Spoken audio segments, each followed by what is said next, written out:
Hello, everyone. Welcome to a very special first episode of our possible ongoing coverage of Creature Commandos. I don't know. We'll see. Anyway, I'm Bob in Cascadia. That's Matt in the Southland. We're Uncanny Treks. We're here to talk about the first two episodes of James Gunn's Creature Commandos. But Matt, how do I know it's James Gunn's Creature Commandos? Don't worry, Bob. James Gunn lets you know in the opening credits, not just with his name plastered all over the wall, but he also drew himself into the thing. God. He's in the title credits. There were two surprises. And the first surprise was that male Frankenstein, as opposed to Bride of Frankenstein, but both Bride of Frankenstein and male Frankenstein are in the opening credits. And then James Gunn himself is in the opening credits. And I think we both saw that and cringed, right? He's taking it a little too far already, guys. Man's full of himself. I'm scared for DC. Yeah, man. I am too. Again, I don't want to be understood as a Zack Snyder partisan because Zack Snyder is worse in all ways. He's worse. I hate Zack Snyder. But, oh boy, it starts to make you think that all the rabid Snyder fanboys online might have a point about Gunn. The longer I stick around, the more these things just become true that I just hear all these people saying for so long. Because, I was pretty high on the Gunverse, Bob.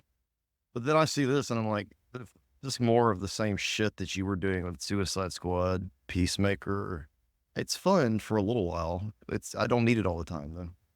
Yeah. I guess since we're talking overall reactions, I would say that I don't hate these two episodes. I didn't find watching them that unpleasant, but it never crossed a threshold for me, really, where I thought this was fun or funny. Does that make sense? Yeah, it does make sense. Yes, they're very much they're trying very hard. They're trying so hard. They're very mediocre. I mean, especially the second episode, which is an origin story for Miss Frankenstein, or whatever her name is, Lady Frankenstein. Is that the right name? Lady Frankenstein? It should be.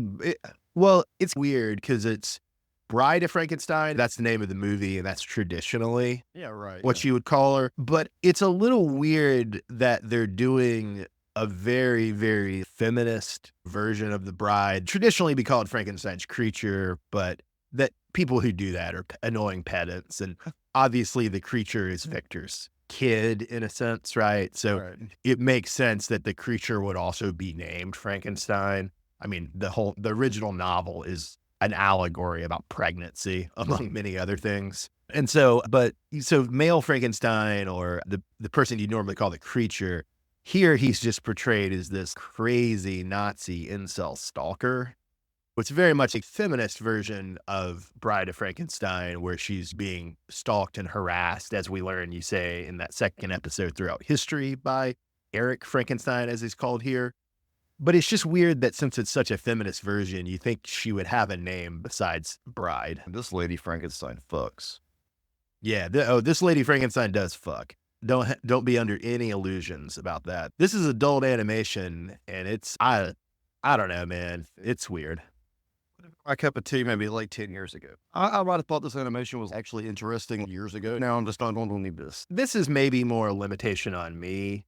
I generally want to say I'm okay with sex in media. It's not something, whatever. Yeah. But I do think I'm not really big on sex in animation at all. I think it's gross and weird, to be honest. Yeah, it's weird here because it's popped up twice and we've had two. It's more than twice, multiple. It is weird here, but I also think in general, I'm just to me, I don't like sex in animation because, and this is, I should get past this, but I think of animation as a kid's medium. Yeah, and that makes sense. So I don't.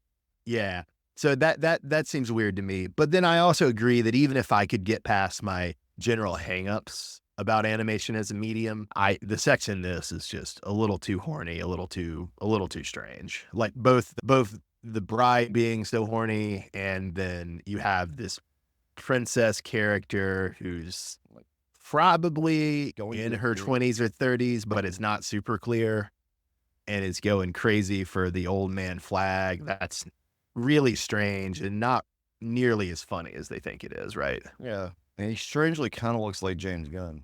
Oh, yeah. Yeah, you're right. Yeah. I didn't put that together until you said that, but yeah, you're right. You're welcome for that. And I go back and watch. When you watch the next couple episodes, just keep imagining that he's just living through So in a sense, James Gunn is in the opening credits twice, both as Rick Flag Sr. and as... So listeners, we're going to just have scattered conversations about this, like we did with the Superman cartoon that's run 2 seasons in 2023 and 2024. Honestly, I don't think it's worth doing like more straight on recaps.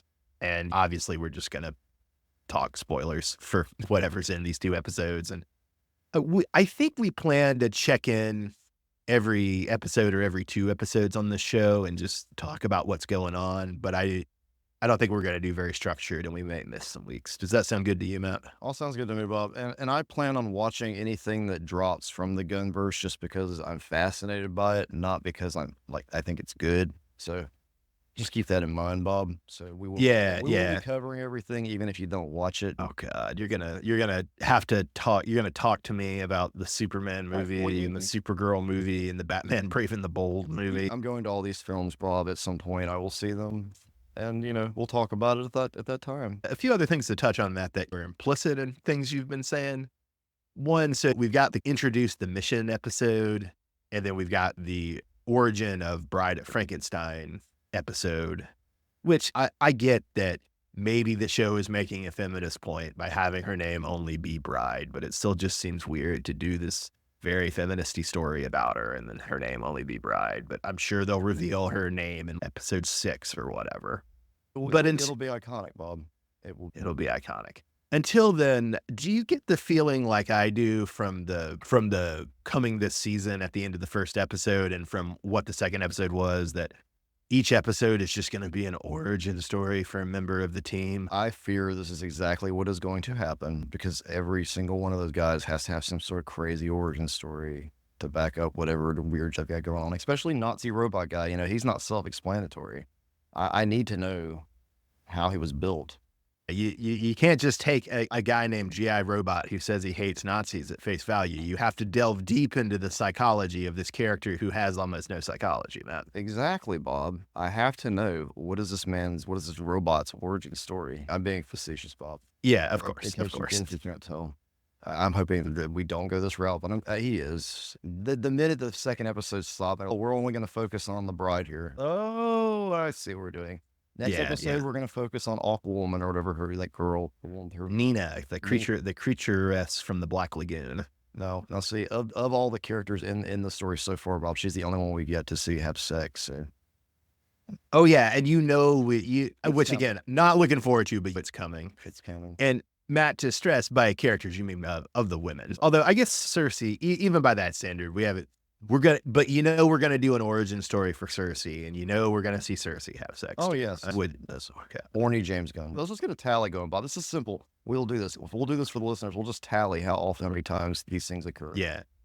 Tally the sex and tally the origin stories. We did this with something else. Did we do it with Babylon 5 or something along? Yes, I think it was some type of rating. I think it might have been like cringy JMS dialogue or something. There you go. Cringe. Speaking of JMS, Bob, Watchmen Part 1, do not watch it. Oh, no, Matt, there was no danger of that. But it's good that and there should be no danger that you will watch it, dear listeners, but it's good that Matt's here to warn you to not watch Watchmen Chapter 1. Guys, don't be like Matt. Matt's a bad example. Guys, I am doing this for science. I'm a pioneer. Matt needs Watchmen Chapter 1 to inform the context of the takes that he blesses you every week with, dear listeners. A few other things from this. It is interesting that we start off with them talking about Paradise Island and talking about it as something that people think exists, but they're not sure that it exists. I can't remember the phrase they use, but maybe unconfirmed country or something. Which is actually an interesting idea. Weird fantasy or sci-fi version of the current moment. Oh, what if there were countries that you weren't sure were real type thing? I don't know. That was somewhat interesting. I assume that's retconning the 2 Wonder Woman movies. I can't really remember how the first one, which is the only one I saw, dealt with Paradise Island. And I assume that's also setting up somehow the Paradise Island TV series that I believe is planned to be a part of the Gunverse. Oh, yeah. The Paradise Island TV series is about all this Gunverse stuff. And then the only thing that actually counts, Bob, you ready? Are Peacemaker and Suicide Squad. That's it. It is funny to razz on James Gunn for doing a reboot that reboots everything but the 2 things he did. I would understand where he's coming from. The Peacemaker, they're still planning to make a season 2 at some point, I think. Not that I'm looking forward to it. I really didn't like season 1. You basically have to have this Suicide Squad movie as set up for Peacemaker. So in that sense, I get it. Bob, you remember when I was younger, we were younger, I had like a bucket of action figures. James Gunn is literally the adult version of us, and he has that bucket of action figures. He gets to dump it out and do whatever he wants. Now, Bob, now imagine I had a bucket full of wrestling action figures. Okay. Mm-hmm. Tony Khan. Is that the AEW guy? That dude? Same thing. They got the ultimate prize. They get to play with our universes, universi, whatever you want to call them. We get to watch. Well, I did want to ask, beyond all the sex animation, do you like the animation in this show? In the backgrounds and the backdrops and everything. That's the one thing that stuck out to me. When you first see Bel Rev, it's the dullest looking thing ever. The stuff from the Timbers had more detail. Think about simplistics. Now the actual characters, now they're fine. I think I found the character animations, while not super to my taste or my favorite, non-objectionable as far as it goes. But I think the one part it did really start to bother me was in the first episode when you had those long scenes of the SUVs convoying and driving them to the castle. Mm-hmm. That just looked so bad. And I'm not an animation guy and I can't give you an explanation of why, but it just looked so bad. Just lack of detail. That's really what it boiled down to. You just couldn't see it. Like, it's just no focus on that. What also just felt such filler of, hey, draw. Well, yeah. I guess they do need to somewhat establish the city maybe for subsequent action scenes in later episodes. But okay, draw a bunch of bland SUVs moving through a urban landscape. It's not really that great. You've been so spoiled by Young Justice, Bob. Honestly, I'm wrong, but the style feels similar to Young Justice, which I think is Korean animation mostly. But it feels looser and sloppier than even Young Justice, which is saying something. Yeah, it sounded a lot considering that this show came out. It was 3 years after last season of Young Justice. Oh yeah. I think last season with Young Justice was 2021 and 2022. Yeah, so we're thinking they're in 3 years different. Yeah, and don't get it twisted, listeners. We love Young Justice despite its sometimes cheap animation. Yeah. And that's not even a knock on it being a Korean style animation. It's just a knock on like the way they do flashbacks and the way they avoid mouth movements. And Young Justice can sometimes be astonishing. Animation shortcuts everywhere. A lot of shortcuts, although honestly, some of them are, I find like audaciously clever. But yeah, we don't get it twisted. We love Young Justice, but at least for me, that's in large part because the story and the characters of Young Justice are so strong, it overrides my concerns about animation. Although we do hate on some of the character designs from Young Justice, whereas Bob here seems to be okay with the character designs here, which I agree with. In this show, they're what I expect them to look like. I mean, Dr. Phosphorus looks like Dr. Phosphorus.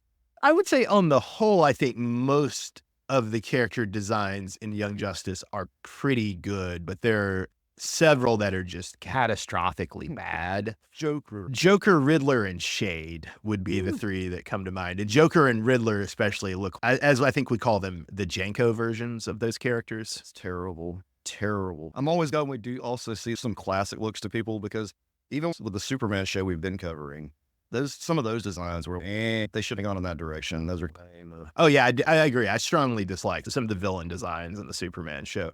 I will say, although I agree with you how you're characterizing my position that the character designs in Creature Commandos are okay, I do think they do sort of lean in that same direction as Young Justice, but nothing's as extremely obnoxious as Joker, Riddler, and Shade were in Young Justice, if that makes sense. Yeah, the characters have while they have a more realistic design to them that I think Bob doesn't like. They're stylized. I like Bruce Timm animation. It's trying to be like iconic and often simple, but very stylized. I grew up on the Bruce Timm stuff. That's what I'm always going to prefer.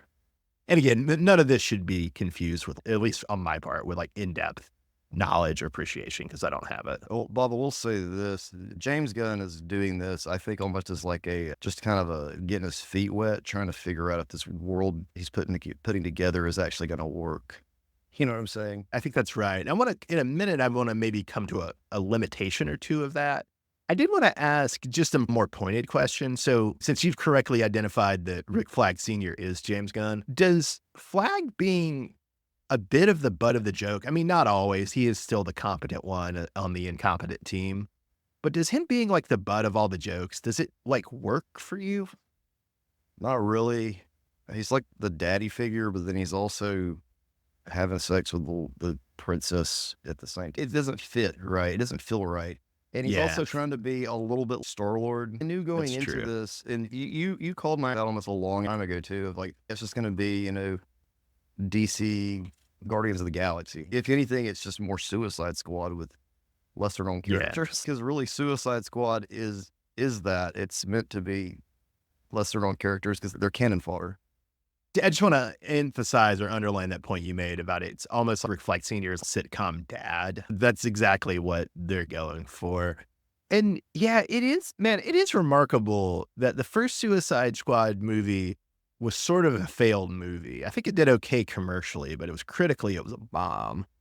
And then Gunn has overseen, we're coming up on 6 direct spinoffs to it. He did the second movie, which granted was separate enough that you can say the first movie is not canon, but the second movie is still canon. He did at least one season of the Peacemaker show, and they're saying a second season at some point. He's doing a Waller show that I think is in the pipeline too, a live action Waller show. This cartoon, which as you say is just more obscure non-human Suicide Squad or Suicide Squad plus more Guardians of the Galaxy. And then there's also the anime Suicide Squad that came out a year or so ago. And then they're also talking about another live action Peacemaker spinoff that's not Waller. I think one that follows the other hero, the Vigilante. Yeah. I was wondering who in the world could it be? Would it just be one of the staff members? And when he said that, I was like, oh yeah, Vigilante was in the Peacemaker show. I don't know, Bob. When I look at it all written out like that, oh man, you laid it out pretty straight there. And yeah, it's a lot of Suicide Squad obscurity characters that just never in my lifetime, Bob, would have thought in 2024, these are the things we would be talking about from those characters from our childhood that even then, Bob, they were obscure. Come on. Yes and no. I'd ran 60 issues from the mid 80s to the early 90s, a B tier title. Right. Then I maybe wouldn't go so far as to say obscure. Since then, basically just on the strength of the concept, DC's made it more and more central to the universe to the point where, at least for now, maybe the perception of this will change once more of these TV shows and more of these movies are out. But right now it feels they're building an entire new cinematic universe just out of Suicide Squad, right? It really does. And I just don't know if that's the direction that they should be going. But they are so gonna Superman being the lead for the film piece. That's gonna make or break it. And they even did you notice the new title, the new logo, the logo? Yeah, I thought about commenting on it, didn't, but yeah, it's Golden Age Superman busting out of the chains. Right. Yeah, I was impressed when I first saw that. I thought that was good. I thought that was good. Gunn compared it to, he said, that's our MGM lion. It's going to be in front of everything. Cool. That's cool. Yeah. I guess one other broad picture point I wanted to raise, Matt. Do you think this would be a better show if it were episodic rather than ongoing? When you pose this question in the notes, Bob, I read this last night and I've been thinking about it for a while. And honestly, I do. I think it would be so much better if they just had to get self-contained one thing like Lower Decks does. Actually dig in on the jokes on one thing. This is just a lot of quips is all this is. Yeah, it's a lot of quips. And it is doing that thing that and I think I've been complaining about how Marvel streaming content is all just a 2-hour movie that it's broken into 6 episodes or 7 episodes. Right. And I realized thinking about this as the start of the universe, the reason they do that is to control the world building. Because if you do, and this is obvious, I should have realized it before, but if you do 8 episodes that are all different plots, that all have different characters and settings and villains, that's creating a ton of continuity. And that, then that constrains everything you do in the future. Whereas if you just do one story in 8 parts, that's much more manageable if you're building a universe. Does that make sense? That does make a lot of sense. And I'm surprised I've never really noticed. You're correct. I know we're personalizing this a lot about him, but it's almost like he's overworking and he's trying to contain the amount of things he has to do, right? He's like, oh God, I don't have the energy to do 8 original episodes. You saw us animated at the beginning, Bob, typing away. Come on. Yeah. He's got his MacBook out. He's good. this is probably going to be bad, and I'm not optimistic about the Gunverse. I will say, though, due to Matt, who I think is maybe has more potential for enthusiasm than I do, or for listeners, I do think this might not be a fair representation of the Gunverse, in the sense that, okay, Gunn's doing this in Superman, but I think a lot of these other movies, he's got directors and writers for Supergirl. I think for a lot of the other movies, and definitely for a lot of these shows, he's just going to be more of an overseer than a direct creative presence, I think. Maybe I'm totally wrong about that. That could not work at all, but it also could work, and it could give him the space to focus and make good things like Superman and maybe the Brave and the Bold movie. Does that make sense? It does. I'm also curious too, Bob, if he's just going to let the TV universe be more of these obscure characters, and just all the movies are just these real tentpole characters that are going to bring in the the fans for Superman. You're not going to see Superman and Batman on HBO Max. That, on the one hand, that makes sense. On the other hand, and granted, his rhetoric could just be rhetoric, right? But he's really stressed the interconnection of everything. And then there's also the fact that a lot of the proposed Max shows, I mean, who knows what we'll actually get, but a lot of the proposed shows like Paradise Island and The Lanterns do revolve around the mythologies of somewhat major Justice Leaguers. And that's true. I mean, you're going to have to see Wonder Woman at some point if you're going to do a series in Scaria, but maybe you see her like you see the planet Dune in the awful Dune prequel, which is just to say reference and occasionally in flashbacks. What you're going to see in the final episode, Bob, is a silhouette of a woman standing in front of the suns on Themyscira, and then all of a sudden you see this thing in her hand. What is that? It's a lasso. Fades. There it is, Bob, right there. Wonder Woman 2037. Well, and one other thing that maybe should, if you want to like the Gunverse, that maybe should give you a little bit of hope, is Gunn has said things about he's not putting these out 2 a year like Marvel, or 3 a year, 4 a year. He wants the projects to set their own pace, which that could be, that's maybe an encouraging sign too. All right, Bob. So just with Creature Commandos, you got any suggestions on anything? If I wanted to read more about Creature Commandos, let's say I just love this show, which I don't, but let's just say I did. I wanted to read more. You got any suggestions? Not really, Matt. I got to be honest. There are not many Creature Commando comics. I think they were mostly just a backup in a war comic in the 70s. I've never read a Creature Commandos comic. I'm usually a guy who likes to go back and read. If I am going to see a superhero movie or show, and I haven't read the comics for that character, I like to go back and read a chunk before I watch the movie.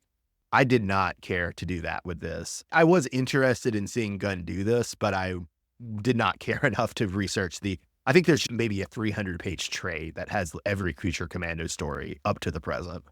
I'm familiar with Frankenstein's monster, Frankenstein the Bride. I'm familiar with those characters, duh. The only other character I really knew anything about, though, was Weasel, because he was in the other Suicide Squad film. And then Dr. Phosphorus, because he was in the Batman Strange Apparitions. That's where he debuts. Dr. Phosphorus is going to be a window into them doing some Gotham City stuff in this show, like I guess in his origin episode. Oh, no, not now. You've got me intrigued. Do not think about that. Yeah, I just noticed that from looking at the voice cast list on Wikipedia. I could be wrong. One set of comics I can recommend, sort of. So this isn't Creature Commandos, but the character of Frankenstein, although never named Eric, but the character of Frankenstein, or the creature, is a pretty big mainstay of the DC universe. I would say a much bigger mainstay than the Creature Commandos themselves. And I like that version of Frankenstein pretty well. He debuts in, I don't know if you remember Grant Morrison's Seven Soldiers crossover project from, I want to say 2006 or so. I've never heard of it. Oh, we should look at it sometime in the future, maybe. But it's good. It's weird, but it's good. It's a series of miniseries about 7 very different characters, and one of those characters is Frankenstein, and that's Grant Morrison creates the modern DC version of Frankenstein. It's very good. And then in the New 52, one of the titles coming out of the relaunch in the DC Dark part of the universe was called Frankenstein Agent of Shade, as the name would suggest, supernatural spy stuff, starring that Frankenstein character. Originally, that was written by Jeff Lemire, and then I think after about 6 issues, Matt Kent took it over. I always wanted to like that series more than I actually did, although it's also possible. Maybe it's good, and maybe I just need to go back to it and visit it with some distance, and I might enjoy it more. But if you're interested in a more positive version of Frankenstein than the Nazi incel you see in this second episode, yeah, you'd want to look at Grant Morrison's Frankenstein miniseries and Jeff Lemire and Matt Kent's, I think, maybe 20-issue Frankenstein Agent of Shade ongoing. Does that make sense? It does, Bob. Now, you don't know anything about G.I. Robot, do you? So one other thing on Frankenstein. I do want to say I can't really get offended because I hardly remember either of those books, and I'm not like deeply attached to Frankenstein as a character. It doesn't really bother me. But I could imagine someone being a little upset reasonably that they take Frankenstein from those books, who's like a cool, dark hero, and just make him a Nazi incel. I can see people being a little annoyed by that. Was there not some way to build up the bride's character and make her a feminist allegory without just making a cool character so reprehensible? Does that make sense? G.I. Robot is another war comic backup character. Weird War Tales number 101. I honestly don't know if he was ever in Creature Commandos, because I think he was a solo thing. Creature Commandos were mostly just soldiers based on the Universal monsters. And so I think it's Gunn's idea, although maybe a comic writer thought of this before him, but I think it's Gunn's idea to put G.I. Robot in that crew. Bob, I got a comic for us to read, Batman Confidential number 4, in which Lex Luthor creates a new G.I. Robot for use by the United States military. Do you remember who wrote that? That would be Andy Diggle and Wilce Portacio. Oh, yeah. Yeah, good pronunciation on, I think Portacio is Filipino. Good pronunciation on that. You're welcome, Bob. I just got back from the cruise. Wrong part of the world, but still. Isn't that wasn't America? Matt's traveled. Matt's cosmopolitan, unlike old provincial Bob. That's interesting. I think I did read that first arc of Batman Confidential years and years and years ago, but I don't remember a thing about it. And I definitely don't remember G.I. Robot. Thanks for enlightening me.